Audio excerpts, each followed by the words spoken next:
What's up, everybody? This is Gina Ifoe, the one and only African superstar, and I'm back with an important message.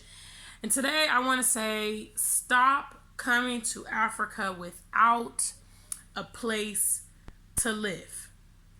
Now, this is basic, this is basic information, probably the very first step of migration. Some of you guys might think, duh, you might think I'm making a joke, but this is very serious. I'm a member of many groups on Facebook, WhatsApp groups, and things like that related to Ghana, related to migration, related to people preparing for the continent. And this is an ongoing trend that is dangerous.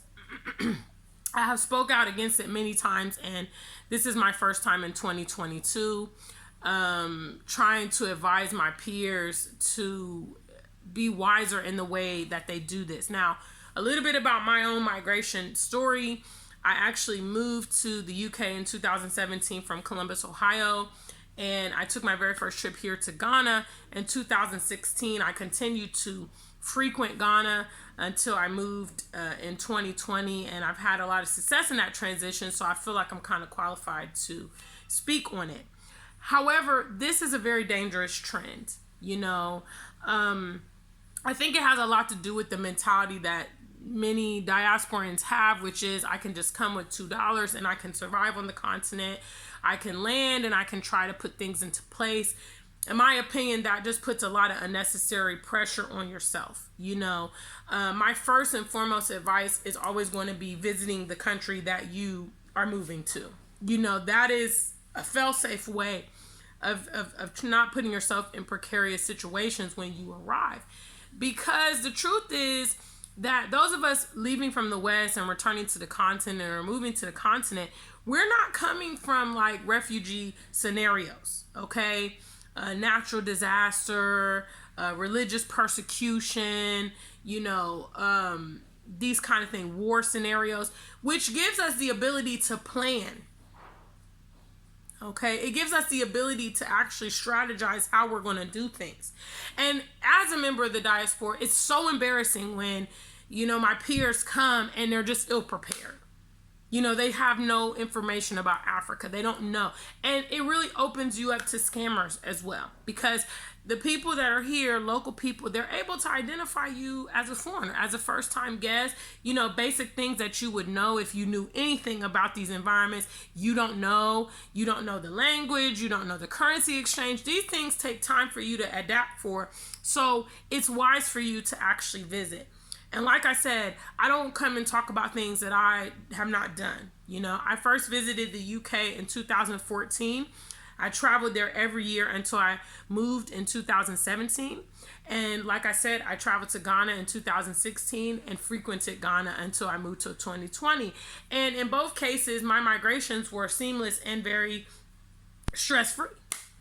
Some other things to do, if you do find out, okay, look, I'm ready to go, but, I kind of want to get things on the ground. Okay, well, then rent an Airbnb for a few months or a hotel for a few months while you begin to acclimate yourself. Buying land, buying property, renting places from abroad is a very risky thing to do, a very unwise thing to do. We've all heard the horror stories of people buying land that didn't exist or land that had multiple owners. We've heard stories of people buying properties or renting apartments that were not up to par. All this stuff can be prevented if you just do due diligence. And I know my people because I'm from the States. I know people are emotional. Some of them are just like, I just want to get out of here. Like, I'm just fed up. I'm just tired. But I just encourage you to do a little bit of legwork. Just a little bit of legwork.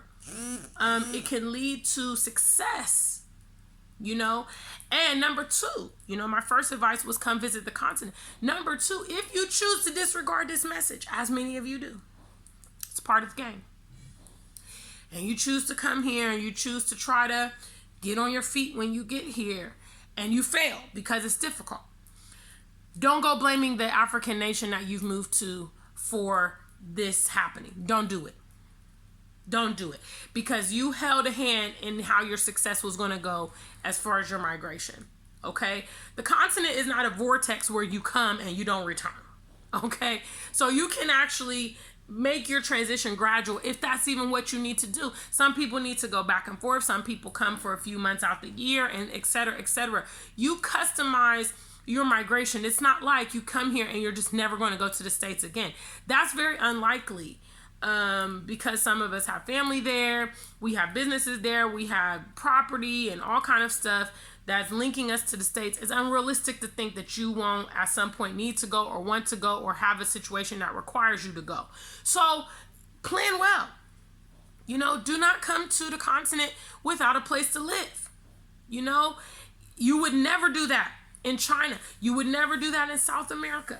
Okay, unless, like I said, you're in a refugee situation, maybe domestic abuse, you're trying to escape your partner or something, you know, some kind of like dire situation where you don't have an opportunity to get your bearings.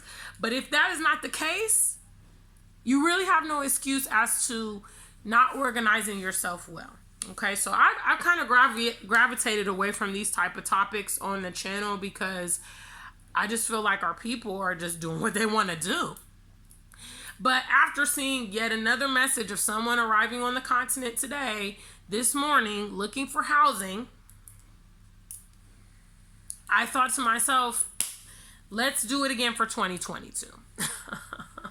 Leave your comments below, okay, guys? Until we meet again, stay black and true. If you ain't black, just stay true.